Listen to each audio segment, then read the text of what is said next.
everyone. Welcome to Little Steps Live. It's Monday morning, and today we have a very exciting topic and a very special guest. Today we're going to be talking all about boarding schools. And to talk about that, we've invited Daniel Szeto, who is the founder and director of Foundation Global Education. He's going to be answering all of our questions around boarding school, is it right for your kids, and various options, both in the region as well as globally as well. So without further ado, I want to ask Daniel, can you give us a little bit about yourself and maybe a little bit about your background and how you got into the education scene? Okay. Hi everyone, I'm Daniel, and I started off attending boarding schools myself. That's my first encounter with boarding schools. I went to the US, went to Los Angeles in the boarding school called the Webb School of California. Back then it was still a boys' school, later on changed into a co-education school.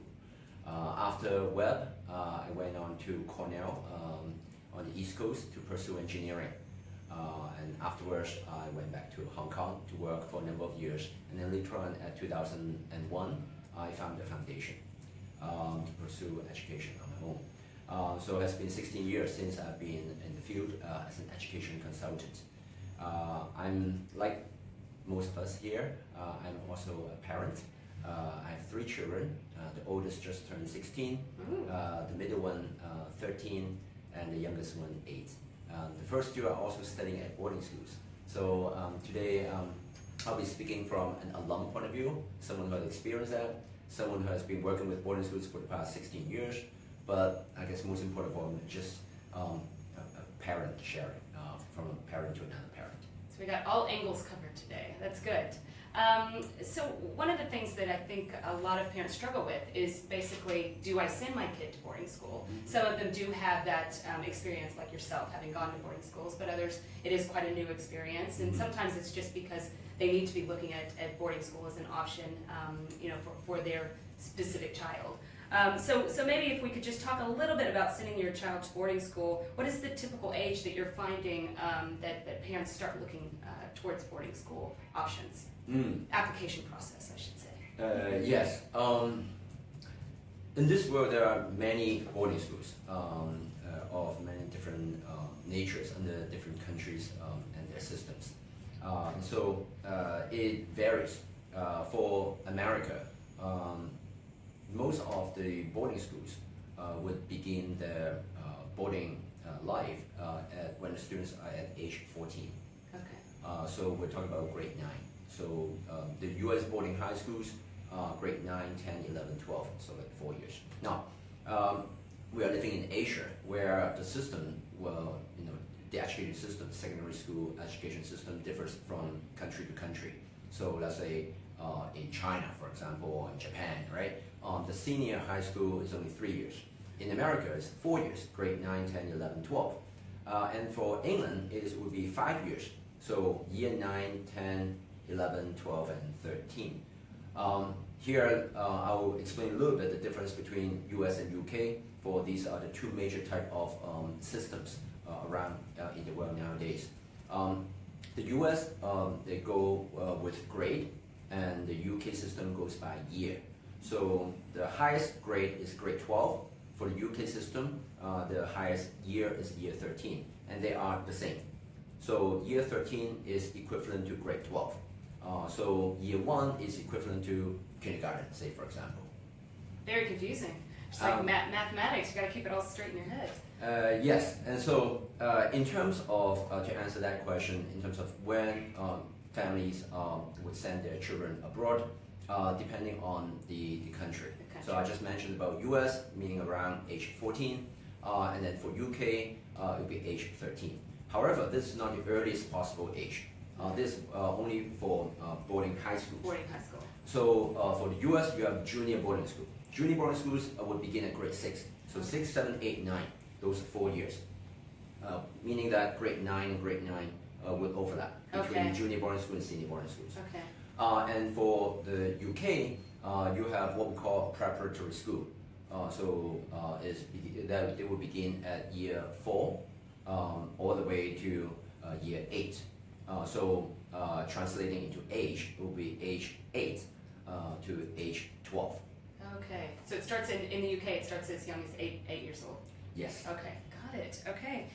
So in terms of the types, the reasons that parents come to you typically to look at boarding school options, are you seeing more in that secondary kind of crowd, or is it more at the age 8, the junior group that you're working with here in Asia, in terms of ages? I would say, using our own experience over the years, I would say about 80 to 85% of the families coming to see us would be looking for high schools. High school. So it's either grade 9 to 12 or year 9 to year 13. Okay. That sort of a range.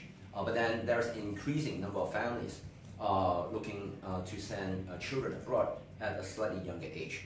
So, U.S. junior boarding schools, as I said, we're looking to grade 6, which is equivalent to age 11. That sort of range. And UK, age 8 or age 9, equivalent to year 4, year 5. And then when parents come to you or to discuss boarding school options, do you find that is it the kid that's typically pushing the boarding school, or is it coming from the parent pushing, like, my child needs to go to boarding school? Is it? Do you find that there's? We see both. Okay. Also varies from culture to culture. Okay. Say for example, I just got back from Beijing yesterday. Families from China, a lot of the drive would come from parents, but at the same time, students also are a main factor in wanting to go abroad. Right. So we see that our mainland students, Chinese students, are very motivated. Right. They want to seek better education. They want to attain a higher level. So that's for China. In some other countries, it might be the parents who know that this is a really good thing and they want to introduce it to the children. When the children are not entirely aware of what boarding schools are all about. Right. So we will see different scenarios. Different scenarios, yeah. So in terms of the families that come in, would they, if there is somebody that's reluctant, maybe it's the child or the parent, because I'm sure you've got reluctant parents as well. What is your typical advice to kind of get through that, if that is kind of the direction that the family is looking to go? First of all, we are not we're not sending our children to a prison. Yes, yes. We're not penalizing our children. We're not disowning them. So let's get that myth away. For parents or for students who are not entirely sure about whether to send their children abroad or not, then I would usually would advise the family to try a summer school.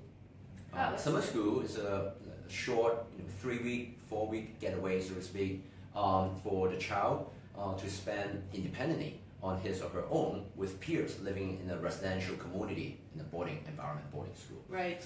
Whereby they can kind of try out what boarding school life is all about in the comfort of a summertime. No pressure, studying things that interest the students the most. So that would be especially for the students. And for the parents, I would say conducting an actual campus visit would be most conducive. If you are worried about sending your child halfway across the world to an unknown place, the best thing is actually check it out. So we at Foundation, we encourage our students, we even organize trips for our families to actually visit the type of schools that their children are likely going to be applying to, just to let the parents get a feel as to what those schools are all about, what the environment is all about, for them to make an informed decision. So that kind of leads me to the next question. But before I get in there, out of curiosity, how many of you viewers right now are considering sending your child to boarding school? Just give us some thumbs up, some hearts.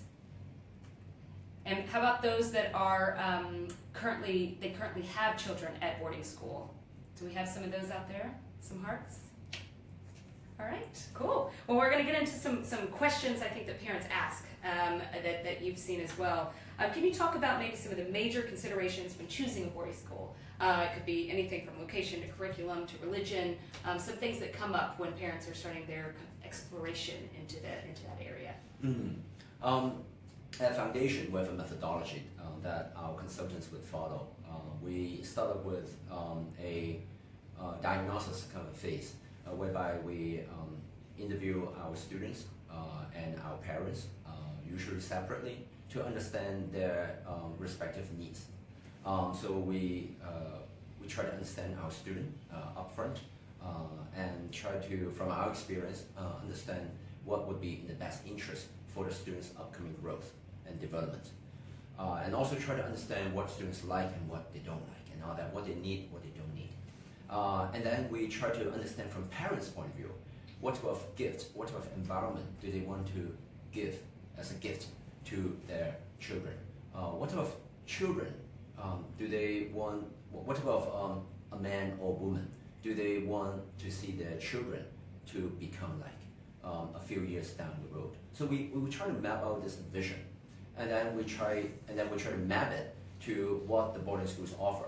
See, the thing is, boarding schools are not a homogeneous type of a thing. Every school is like a human being, carries a unique personality, what we call culture, school culture. So to achieve the best outcome, usually it will require the best match. The best match between the student, the child, and the school.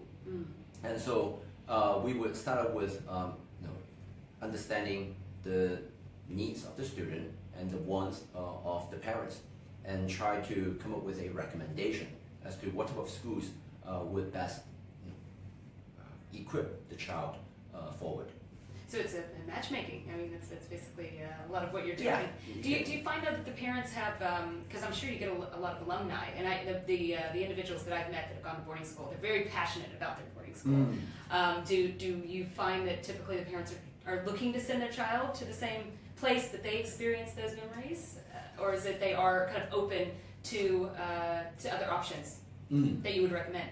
Yes, I see. It depends, from culture to culture. From developing countries where many parents they never had the opportunity to experience boarding schools. They don't exactly know what boarding schools are all about. So for them, it's a new thing. Right. They know, they heard about it. They heard that it's a good thing, but they don't know exactly how good it is or what it's like.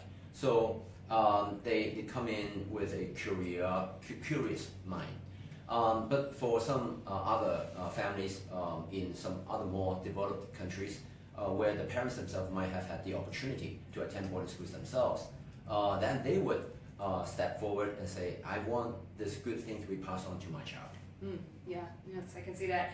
So I've got to ask you, this might be kind of hard because I'm sure it's quite vast, but pros and cons, what would you say if you were speaking to a parent, speaking to our readers here, of sending your children to boarding school? If you could break down pros and cons, would you be able to do that? Yes. Advantages, disadvantages. I would say the best outcome of a boarding school experience is the personal growth and the maturity of our child. Boarding schools and day schools are very different in a very simple sense that at night and during the weekends, our child would stay with their peers, with their friends at the school. This is a simple fact, and that fact is makes all the difference. At home, at the end of each day, when a child comes home, they always have this comfort level that they can rely upon their parents. If they have a bad day, they can always kind of take it on their parents, so to speak. Over the weekends, they also rely on parents, to take them to different places and all that. But in a boarding school environment, the child must learn to understand that he's on his own or she's on her own, and that she needs to learn how to cope with the world around her. It's not a big world; it's only a world of several hundred other fellow students. Right? Usually, boarding school is not that big, like 400, 600 students. Right? So it's a very close community that you're bound to have a group of very good friends to hang out with. And so life at the boarding school would give a young teenager a lot of opportunity to learn how to deal with each other. And through dealing with each other is actually, it's like a mirror. See, all the peers surrounding you, they are like mirrors for the child to learn more about himself or herself. And this type of self-exploration and self-understanding would propel growth and maturity at a much faster speed than at ordinary, like day school environment where the child would hang around parents after school and over the weekends. So I want to talk a little bit about the application process, because this would certainly be new to me. I was not a boarding school child. So if you are looking to kind of get in that process, how far in advance, we live in Asia, so there's do you have to do it at birth to get into specific schools? I mean, is there a certain time frame that you would look at for both junior, I guess, and secondary as well? Yes. Well, let's start off with the simple, application deadlines, right? So if we are looking into, say, for example, 2018 fall entry, September entry. So today is 2017, right? So we'll talk about a year later, right? Then for American boarding schools, the deadline would be end of this year, end of 2017. Usually when parents were to start thinking about it, they would be thinking about it somewhere around 9 to 12 months before the deadline. That would give them a lot of time to prepare. However, most cases, it doesn't happen that way. Usually, for example, the child, after they begin school in September, all of a sudden they notice, oh, a couple of my friends are gone. And where did they go? They went to boarding schools. Oh, it's pretty cool stuff.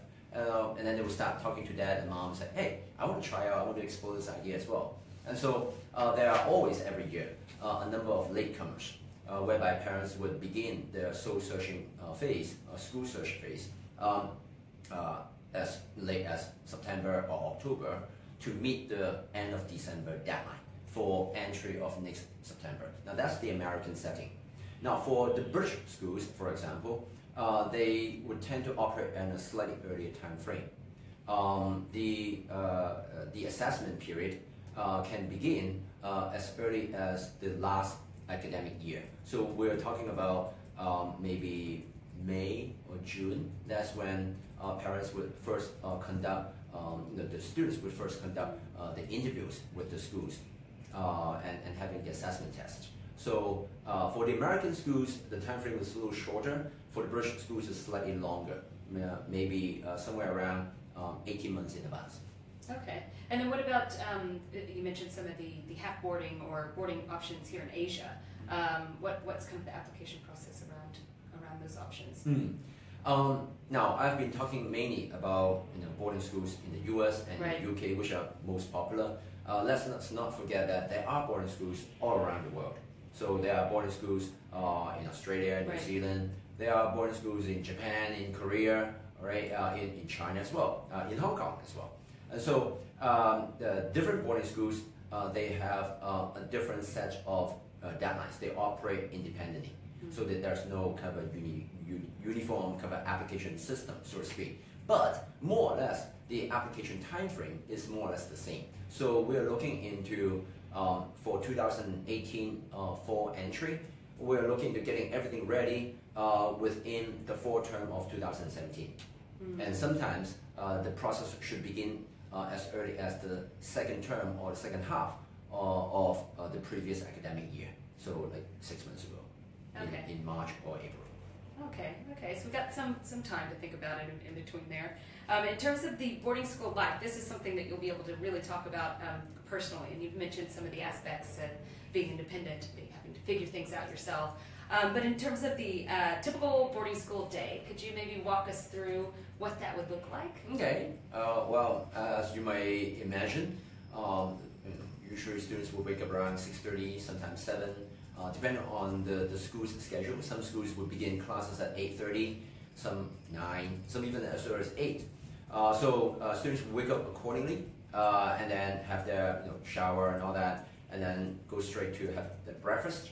And then many schools would begin the school day with a chapel talk or some sort of assembly. It's like a school gathering, whereby we hear some inspiring message from a faculty member or guest speaker, or it could be a school assembly where the headmaster or some faculty member would disseminate some important news, such as such an event happening at the end of today or tomorrow, etc.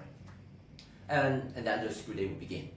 As I said, 8:30, 9 o'clock, and then stretch all the way to 2:30, 3 o'clock, that framework. Of course, you have breaks and you have lunch breaks as well. And after the academic day is over, then students can go back to their room, change their clothes, and get into what we call after-school activities. And usually, many US and UK boarding schools, the afternoon activities would involve sport, physical sport, such as soccer, basketball, American football, rugby, that sort of thing, swimming, cross country, all different types of team sports.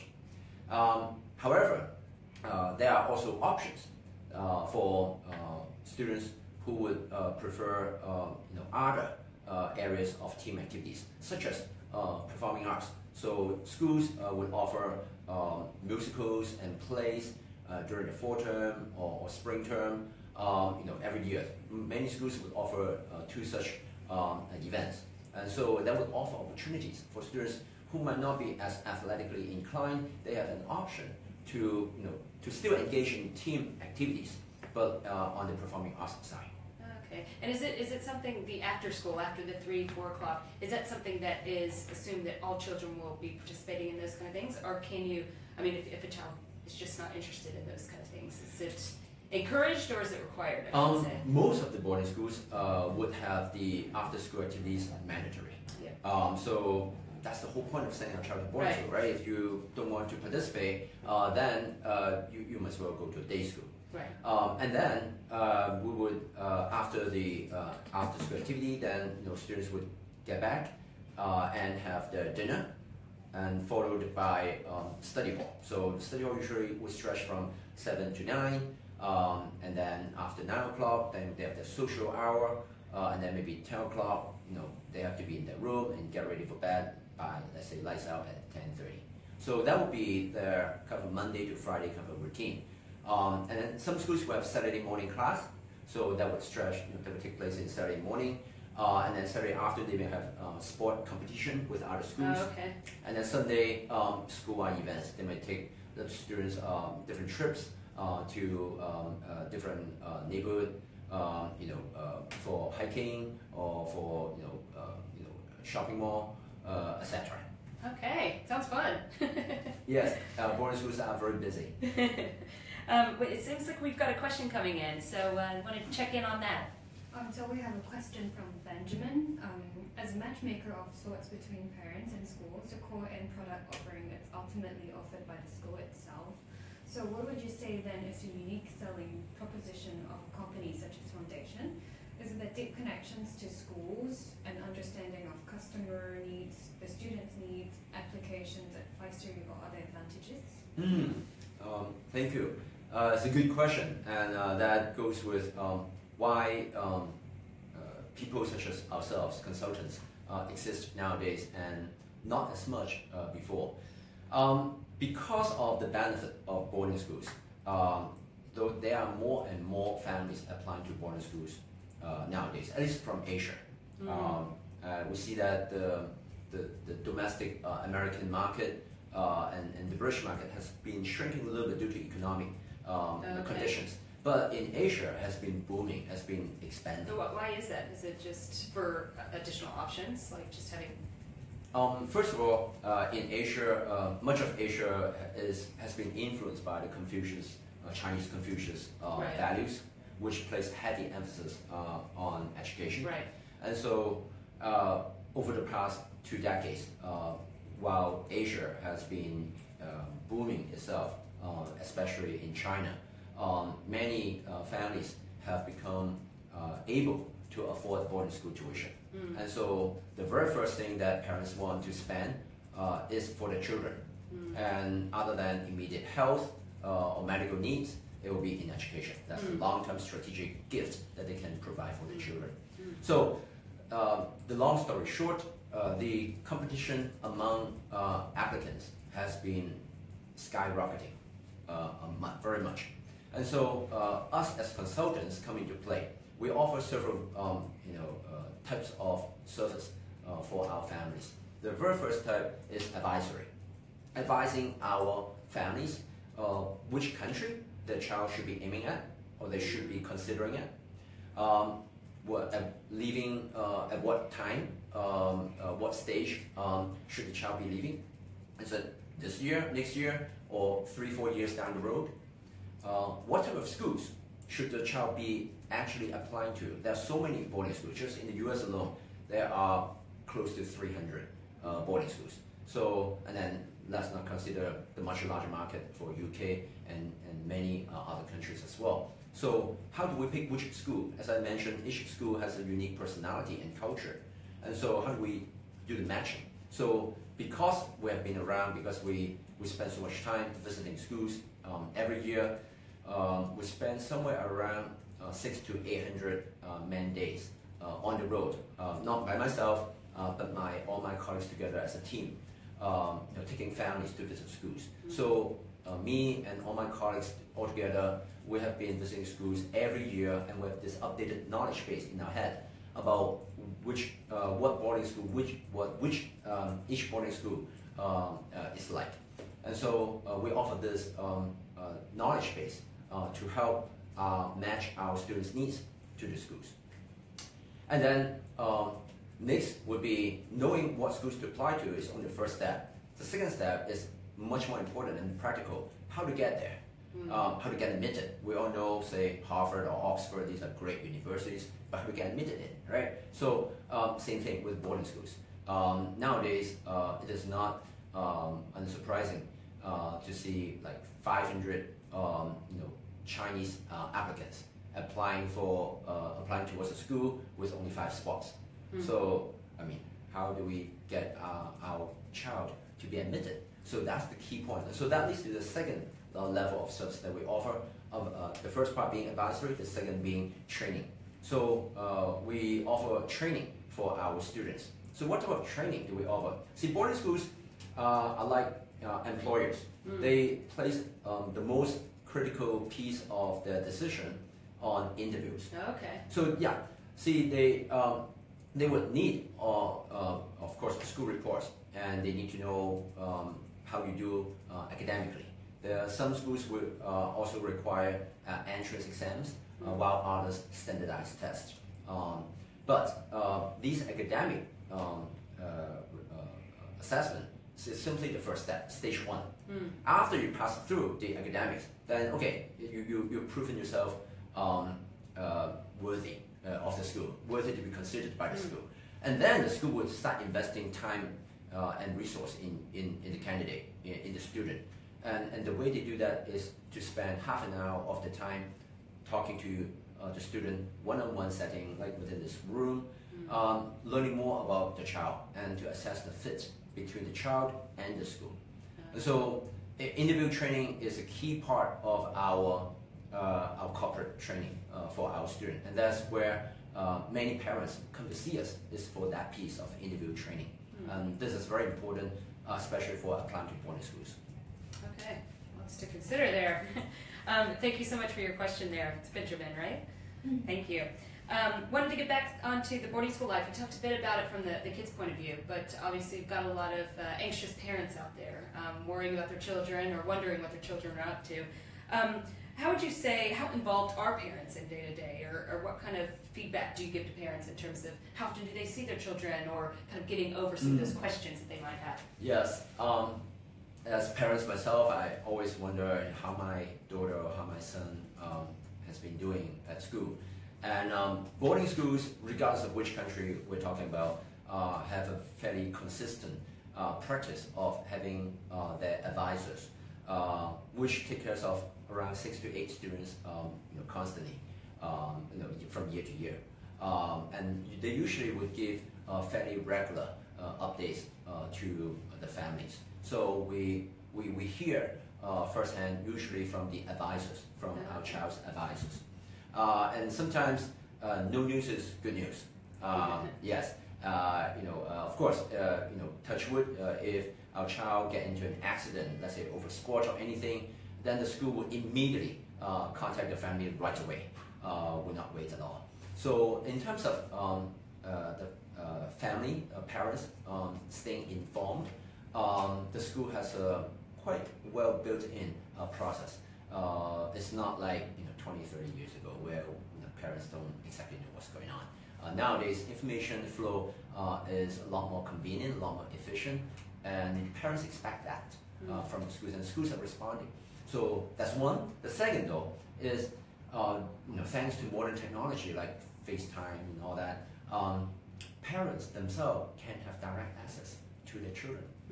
That's the beauty of it. So you can talk to your child every morning, wake him up, wake her up, right? Or you can say good night to her, every night. It's doable nowadays.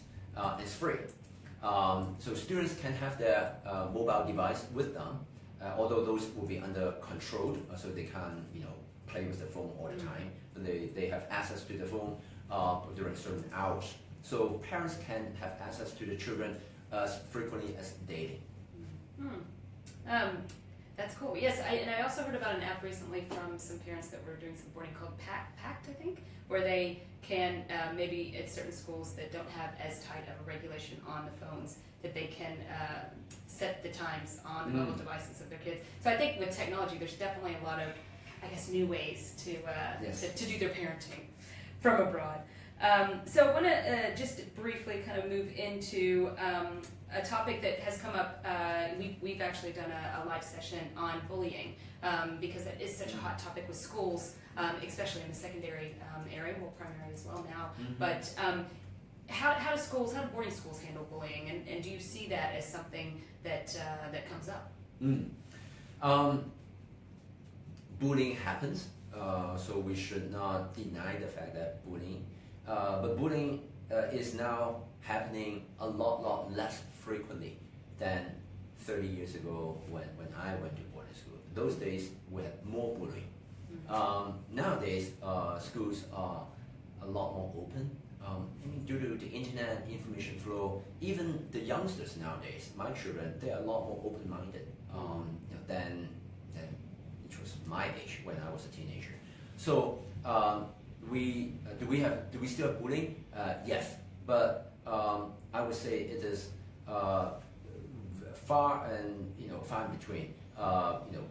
Much less frequently than what it used to be. And how do schools cope with that? Should that happen? Schools deal with it very seriously. Especially schools that are well run, they have zero tolerance for bullying of any nature. So students would get disciplined for bullying others. And because it's such a tight environment, so faculty would know, other peers would know, and so words would spread around. So the situation would not last long before being discovered. Okay, yes, it is a hot topic, so yeah. I wanted to talk about boarding school options, both just kind of in the region, but also abroad. What are you seeing are the main countries that most people, I know you've mentioned US and UK, but where's the most interesting places that parents are looking at right now? I would say US and UK. They are still the main destinations. I see that from our experience, we see more and more interest in the US boarding schools, mainly because of the parents' interest in sending their children to American universities. So they see sending their child to a top American boarding high school as kind of a shortcut or a leg up to support their child's entry into a top American university, which is what the parents really want to give to their children. So I would say the trend is kind of edging more towards American boarding schools. I have to say though, boarding education originated from the UK, and the UK still holds a big piece of market share and interest and respect from parents in terms of how they run their schools, the UK schools are well known for offering a very disciplined and structured environment, so that the students don't go haywire, kind of thing, right? So this is also something that many parents are concerned with and are attracted to. Okay. And what about regionally? Because we haven't really talked too much about that. But you mentioned Japan, you mentioned Korea, Hong Kong has some as well. How are you seeing the trends in regional boarding opportunities? There are boarding schools in Asia nowadays. We have seen in Malaysia, in Hong Kong, in Korea, in Japan.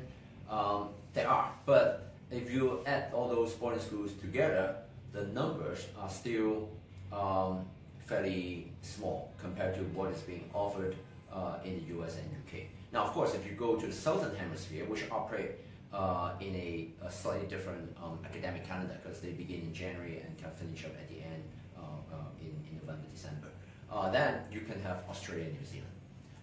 But if you stick with kind of a Northern Hemisphere, September to May, September to June type of calendar, then mostly parents are looking into US and UK.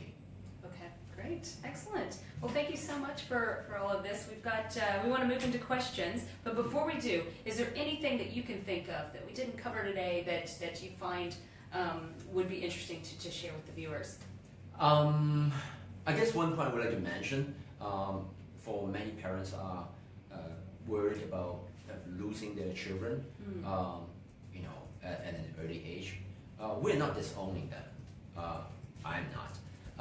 And we have to understand boarding schools, they don't take up all of the students' time. Out of 52 weeks, the number of weeks that a student would stay in a boarding school amounts to somewhere around 35 or 36. So it's about 2/3. So 1/3 of a whole year, which is, we're talking about 18 weeks, for example, 17, 18, 19 weeks. Students are on holiday. They can be right next to us at home.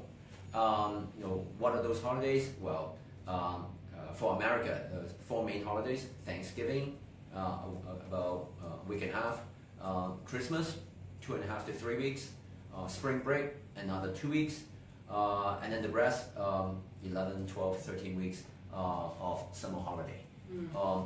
The British calendar operates slightly different. They have a shorter summer, but they have longer breaks. They have a 1 whole month of Easter break, 1 whole month of Christmas break, and then they have a little ACS in between, like little long weekends kind of thing in between. But it all amounts to somewhere around 2/3 of the calendar days the student will be in school, and 1/3 of the calendar days of the year the student will be at home.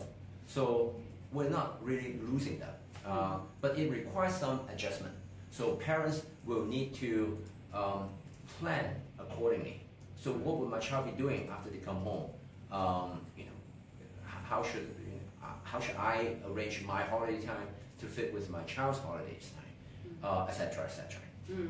That's a good point, because there's definitely a lot of myths and probably a lot of judgments from parents that aren't in that space that need to be clarified. So it is helpful to kind of understand the full gamut of weeks and what to expect. So thank you. So we want to move into to some questions from our readers. So send them in. We're talking about boarding schools, any and all of your questions around that regionally as well as globally. Okay, so we have a question here. Would you recommend that parents travel with the kids when they first start at boarding school, and should they stay on in the country for a period while the child settles in? Okay. Short answer, no. That would be counterproductive. Go with your child, especially if it is their first time moving into a boarding school, right? Go with your child, accompany him or her all the way to the school, settle down in her room, get all the mattress, pillows, whatever, blankets, all that sorted out. But say goodbye right there. Do not just rent an apartment, stay there for an extra month. Every weekend, Saturday, Sunday, take the child out for dim sum, or for whatever. Don't do that, because you are actually slowing down, hindering your child's adjustment process to learn to become independent. All right. So you already have your FaceTime. You can talk to your child. You already have access to the faculty member who will be looking after the development of your child. And if you're not comfortable with that, then don't send them to a boarding school to begin with. But once you make that decision, just I entrust my child to the school's handling of him or her, then let your child kind of warm up, break into this new environment, especially if it's the first time. So don't stay there after you drop them off. Just come on. It's the same advice they give you for preschool too, right? Just walk away, get away. The student will cope. They will adjust well. It's actually us who can adjust well. No, excellent advice. Do we have any other questions coming in? Okay, so we have more questions from our readers. Cool. I have a child that tends to get in a lot of trouble, and we're considering boarding school as an option, but we are worried that about what the application officer might say. Are they open to taking in a bit more rowdier kids? Okay. First of all, boarding schools are not a corrective institutions. There are those, but those are really, really in the minority. Most of the boarding schools are there to help our child realize their potential even more, to become more independent, to become more confident, to become more sociable, to be more articulate, to be more prepared for the world. But then we also understand kids are kids, right? They all have their little history of rebellions, and we all have ourselves. And so it is up to the child how he or she would present himself or herself in front of the school. This is also where consultants such as us come into play, because we would teach and train our students in terms of how they should present themselves and their life history and who they are. Because you only have a 30-minute window, you don't have 3 hours. So you have to be very concise, you have to be very to the point of how to let the other side, the interviewer, the admission officer, know about you, about the student, right, yourself. And so we would educate and train our students to present himself accordingly, even for some blemishes that they may have in the past. There are always good things that can come out of negative experiences as well. So, can we take more questions? I think so. Okay, so I'm concerned with my child's boarding school's policies on things like mobile devices. Are you seeing this as an issue? You mentioned a little bit on that, didn't you? Mobile devices, schools, many of them, different schools will have different policies, but in general, schools do not want mobile devices to invade the culture of the school, of the boarding school. The whole point of the boarding school, is to encourage cross-communication, interaction among the students. Now, if everybody is just sticking to the phone and communicating with someone that are far away instead of right in front of them, that defeats the whole purpose of a boarding school. So schools, they allow the students to have mobile devices because we all understand we're in a new world now, and so we cannot escape from it. We have to learn how to cope with it and deal with it in a responsible and healthy manner. And so that's what schools are doing right now. They will allow you to own mobile devices, but there will be circumstances, situations during the day or in the evening where you can use them, and the other times you cannot use them. Good, excellent. Any other questions? Are we wrapped up for today? Well, huge thank you to Daniel from Foundation Global Education, answering all our questions around boarding school. If you do have some more questions that we didn't cover today, feel free to just run them into the comments, and we'll liaise with Daniel on those and get your answers to you after the live video session. So thank you so much. You're most welcome. And tune in next week. We'll be live again on Monday with a more of a wellness spin at 10:30. So stay tuned for those details. Thank you again. Thank you.